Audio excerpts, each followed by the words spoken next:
Good evening, everybody. It's PJ from Wisconsin Airgunners. Tonight we're going to get started on a project that hopefully will carry us through the winter.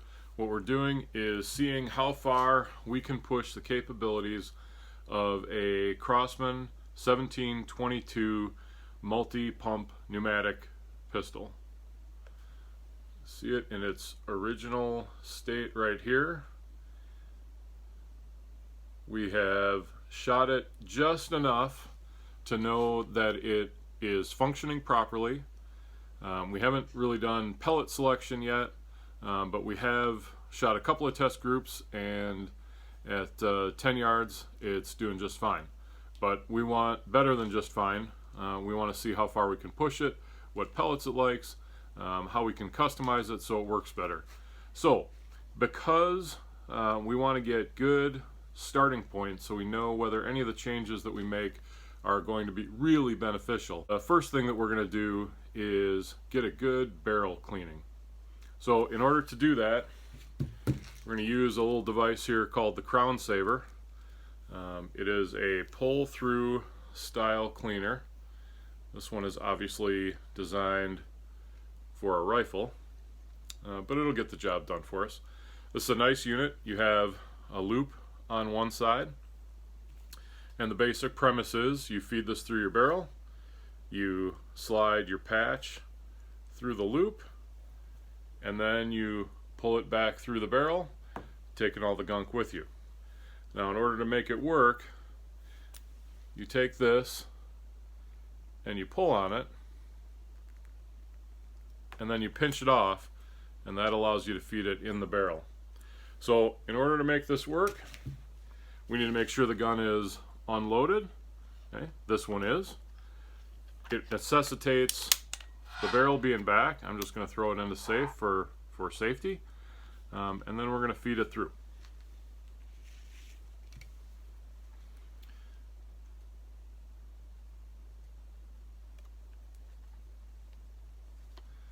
So we feed through there. You see it come out through here. Now I'm using Ballistol as my cleaner. Works really well, and I've got empty pellet tin that has been sacrificed to be the repository of Ballistol. So from here it's simply a matter of threading the needle. Really isn't a needle at all and doesn't require really all that much threading, and then a simple pull through.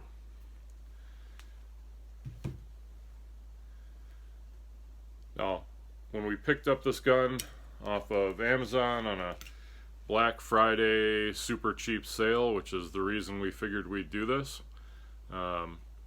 you know these things are going to come dirty. And they come dirty not because the manufacturer doesn't care about you.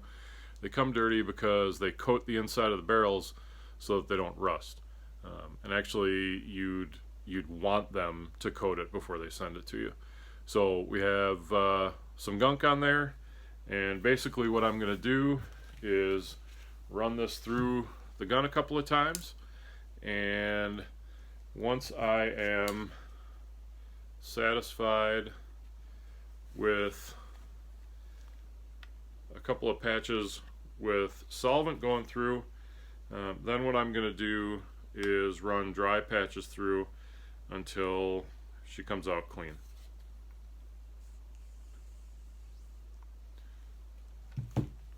Nice thing about the CrownSaver is you can use one tool for many different calibers. This particular model, and they're available out there, but I got this from Ken Hicks at Southern Precision Air Weapons. I know he stocks them. There are other places that stock them too. In this case, for the 22, this is like a 2-inch patch that I've cut in half. You can use a bigger patch for bigger calibers. You see, we're still getting quite a bit of gunk out, so we're just going to keep running this, and in fact, I'm going to throw a full patch in there to really kind of get in there now that I'm starting to loosen the crud up. So give me a minute and we'll be right back with a clean barrel.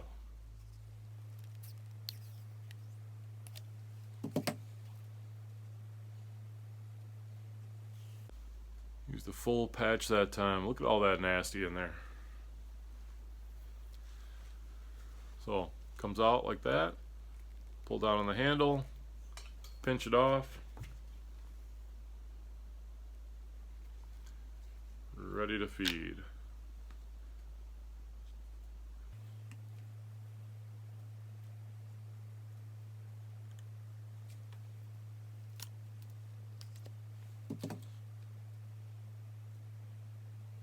So it looks like that solvent's doing the trick. So now we're going to run some dry patches through. I contemplated cutting this section because it's kind of boring. But I think it's important for some people, maybe people who've never decided to clean an air gun barrel, to see just exactly how much effort and how long it takes to clean a barrel properly when you buy a new air rifle. For those folks, we've left this in, but we've sped it up at 2 times the normal pace. So this segment is about 1 minute and 5 seconds, and in real time, it was about 2 minutes, 10 seconds.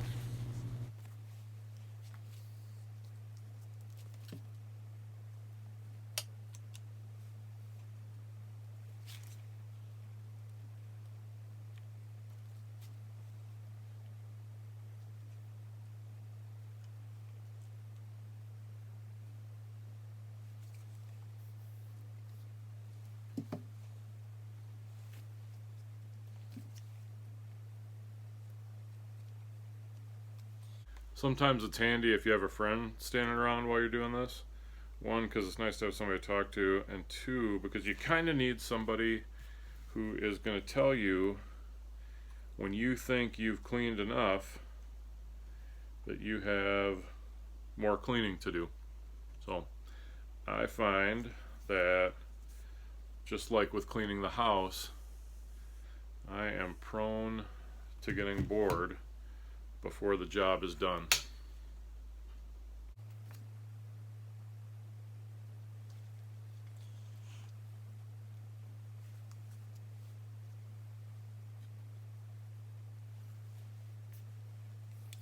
See how this one turns out. Yeah. So I really wanted that to be it, but not done.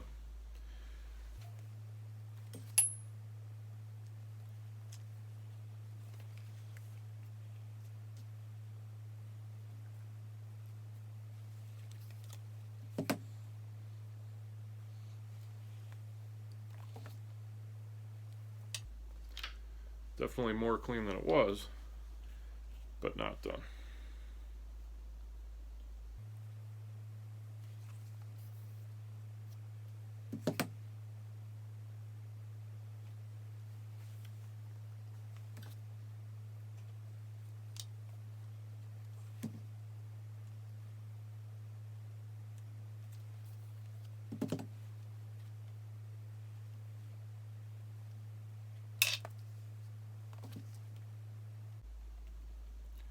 How many times do you have to do this?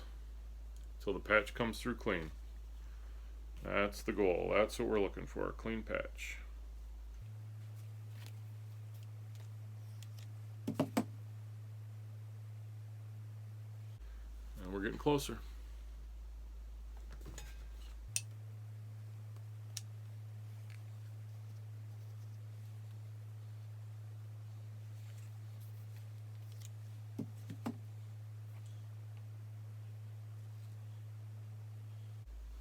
See,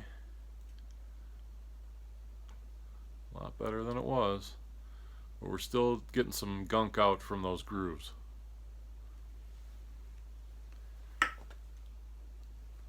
But I think we're getting close.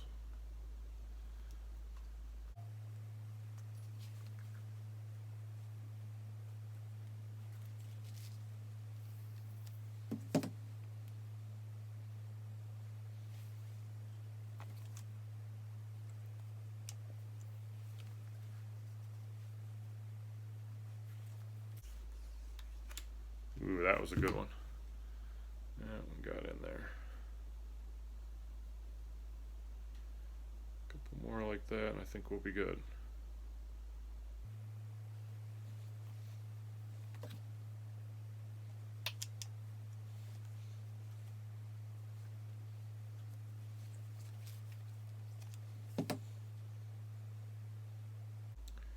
Just a faint little trace there, so we're going to call that good.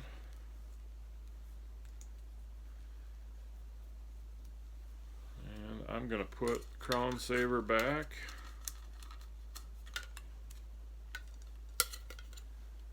In the CrownSaver tin.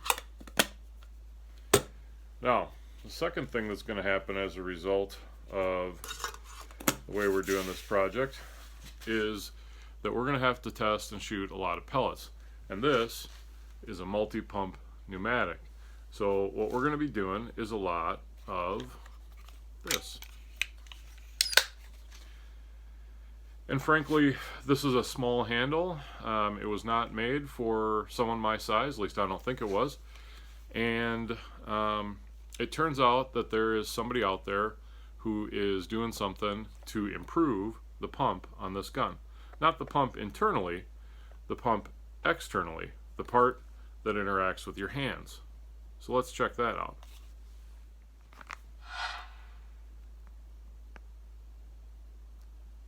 Maverick Custom Airguns. Maverick has made an enhanced pump arm. This is pretty cool. It's a stock Crosman pump, okay, quality. However, he's put an enhanced pumper on it. Bigger, better purchase, stiffer, less likely to snap one way or the other. And because we're going to be doing a lot of pumping and a lot of shooting to figure out how this gun works best and then how to take it and make it work better, we want comfort in our hand. So we're going to put this on. In order to do that, you have to take 2 Phillips head screws out of the standard pump. They are not in there particularly tightly. They're in, and I don't think they're going to pop out. But you don't need a huge screwdriver to do it. You do need to not lose the screws because you're going to reuse them. So they pop out, which they could. Make sure you find them.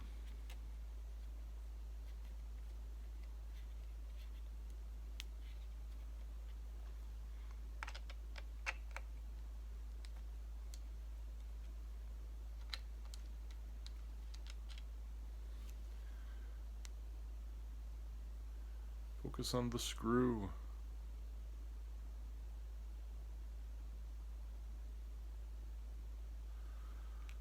So there are 2 of those.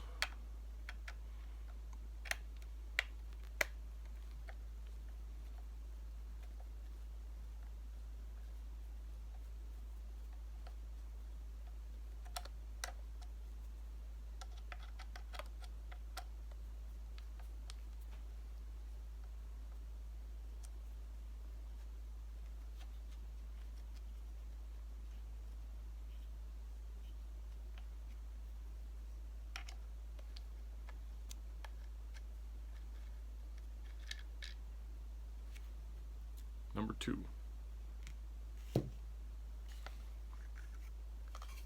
And then your handle comes off. There's nothing springy or sprungy or anything to be concerned about. Nothing's going to fly out. Nothing's going to shoot off into the dark corners of your basement or wherever it is you do your work. It couldn't be more straightforward. Don't lose this. You may want it for something else. You may want to modify it in some way and try something else on your own. But we're setting that aside. Then we're going to get the new and deluxe one. And it's simply a matter of lining up those screw holes and then threading it back together.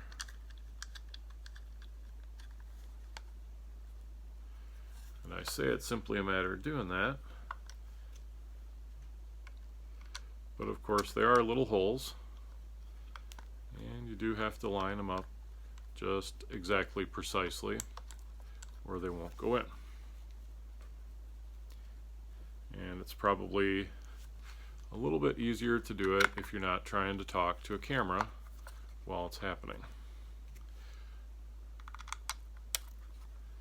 So we are going to try to get both of them started. I think I have them lined up.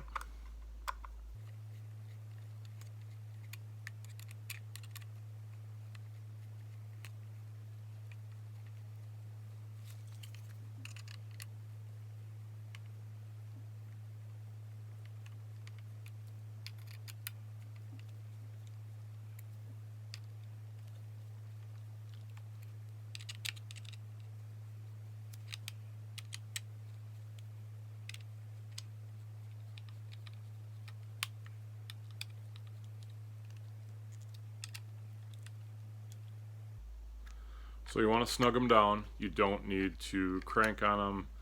There is definitely a limit to how tight they should be, but I think you'll be able to get that by feel. And now you can see we've got the enhanced, well, I suppose if I took my fingers away you'd see it better. The enhanced pump handle. It's got a nice stainless screw on it there. It's not a terribly expensive addition, but it does add some stability and definitely smooths out that hot spot sometimes you get after a long shooting session with a multi-pump, because it spreads out that force. There's actually, especially if you're going to pump these, 6, 7, 8, 9 times, you are doing some work in pumping. So this is a great addition, very low cost, simple to do, and you can get one of these from Maverick Custom Airguns. He's got a website and some great stuff. I'll put a link down below, but you should check it out. So it's been great talking to you. This is only step one. We've got pellet testing coming up, and then a couple other things to stabilize the build, and eventually we want to get to some work on the trigger, maybe even treat ourselves to some new fancy grips, because boy, when you do a lot of shooting, the comfort of the gun makes a huge difference. So there's all sorts of things that you can do with one of these, and like I said, our goal is to kind of see what we can pull together. So thanks for watching. If you like what we're doing, please hit like down below. That apparently, according to Ted, and I respect Ted's opinion on such things, according to Ted, that makes a difference. Not just to me and our channel, but to show YouTube that this is content that people are interested in. So, thanks for watching. Until next time, shoot safe, shoot straight, and we will see you on the next one.